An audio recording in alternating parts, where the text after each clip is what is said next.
If you have grown up always wondering why you have no friends, why can't you fit into a certain group or a certain clique, this video is for you. Now, when we're growing up, and a lot of us, some of us tend to not have friends when we're growing up, and we know. And people might tend to look at you like you're weird, there's something wrong with you. You might even think you have social anxiety or any other issue.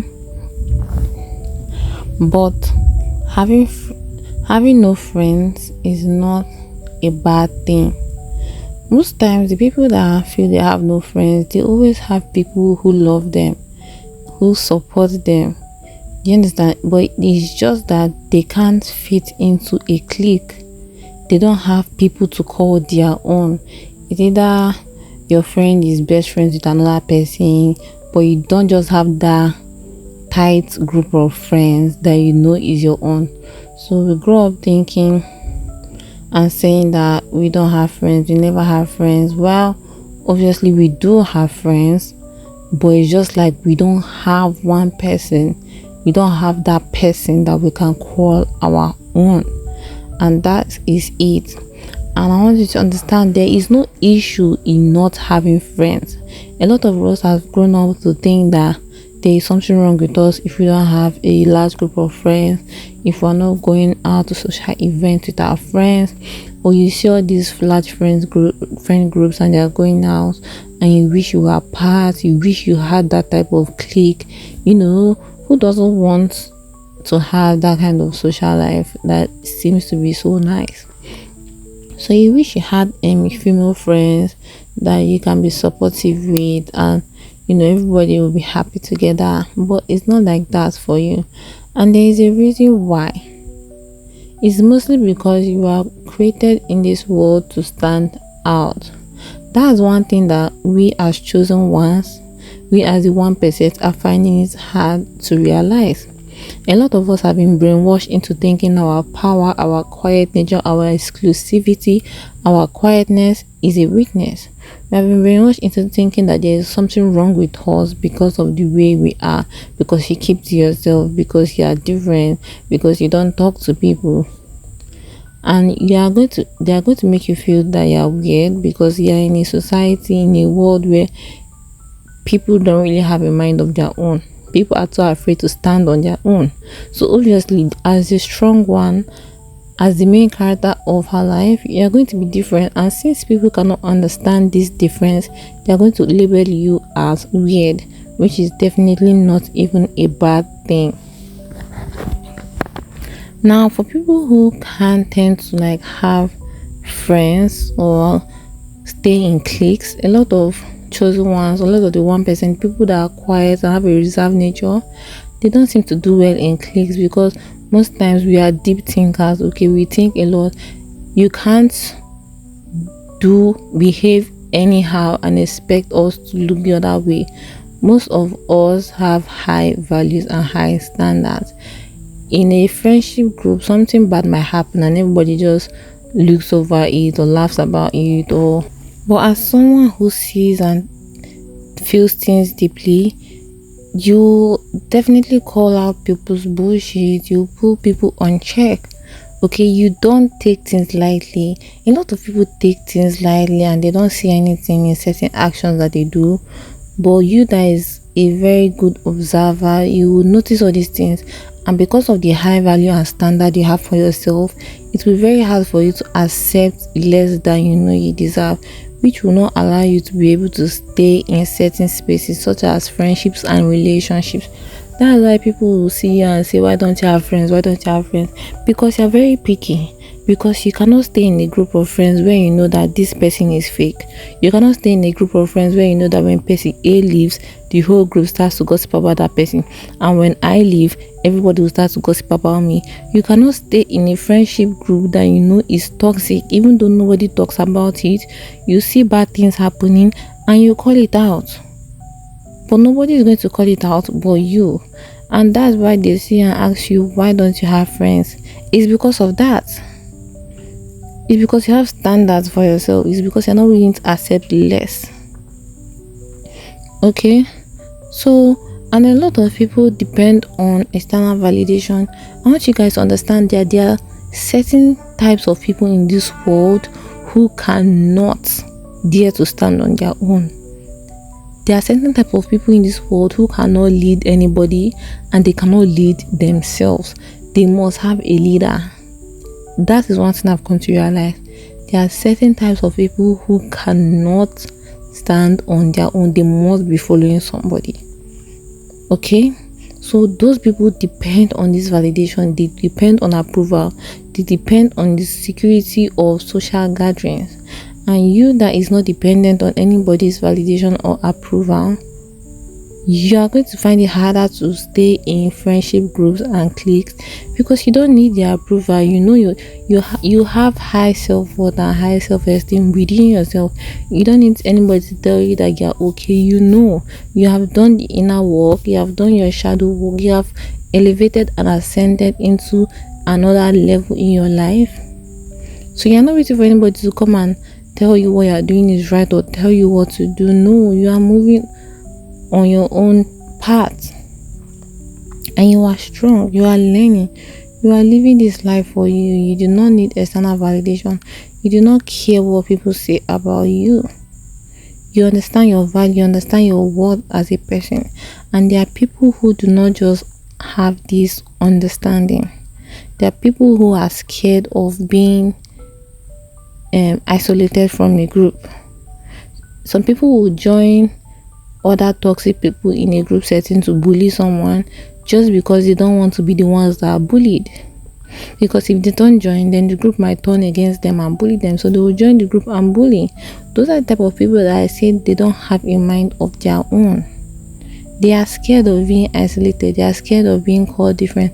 They are scared of being put on the spot.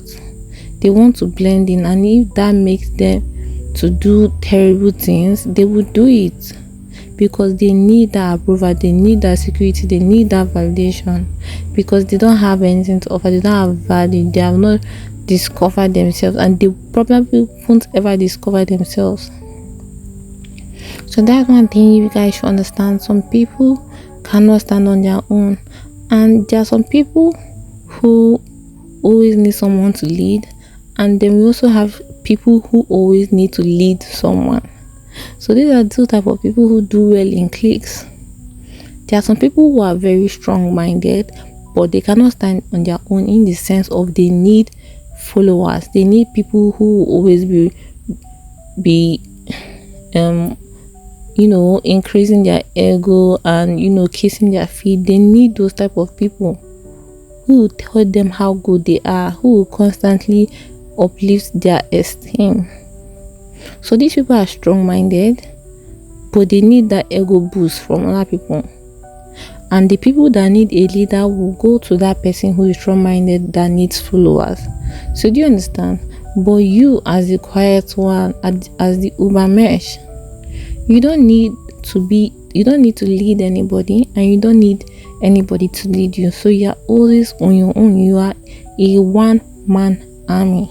You don't depend on anybody for ego boost, and you do not depend on anybody to lead you.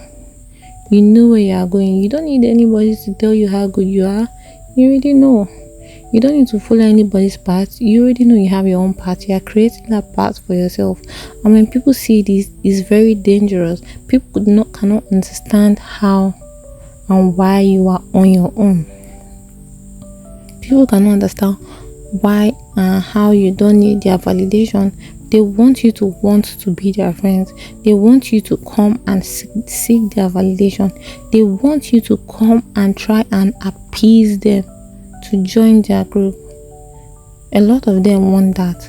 And when they see you not doing that and you're still flourishing, you're still elevating, it triggers them, because they are so used to being in a group setting and getting their egos boosted and following their leader, that when they see someone who is not doing anything like them, they start to rethink their whole existence.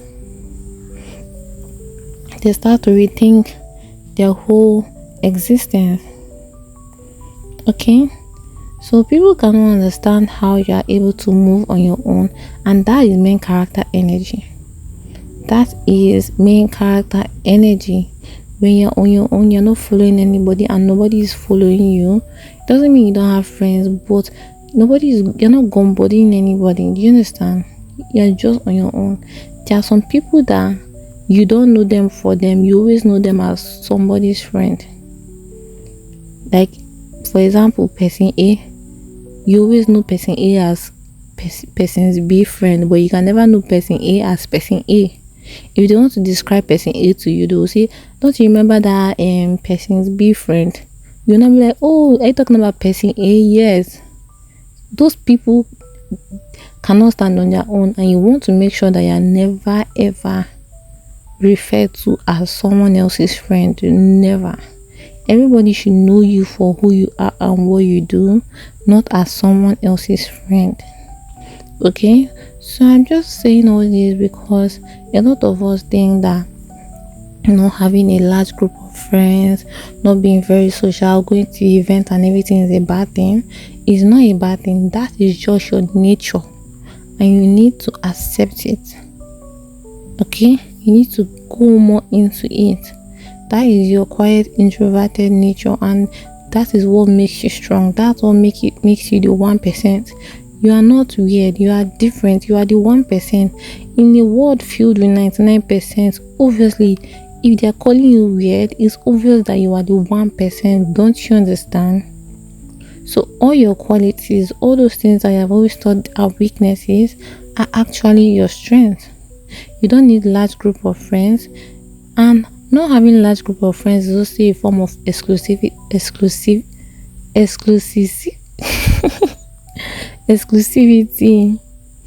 Okay, when you don't have large group of friends, you'll be very careful with who you bring into your space. A lot of people want to come to your space to study you, to know how you do the things you do, to know what makes you you. Trust me. And when you don't keep large groups of friends, you always make people to wonder. It adds to your mystique, your mystery, and people will want to even be your friends because they see how what's the word, intentional you are with the people you let into your space. You have to only allow high value, high quality people. You can't be allowing just anybody because you feel lonely or you want to have a large group of friends. No, that's your exclusivity, that's your strength. The ability to remain alone and prosper is going to make a lot of people pay attention to you, and you will see people will start coming to you to want to be your friend.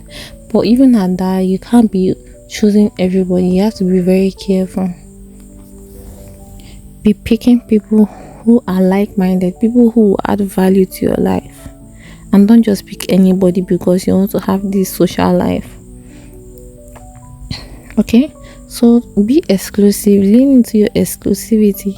That is your power.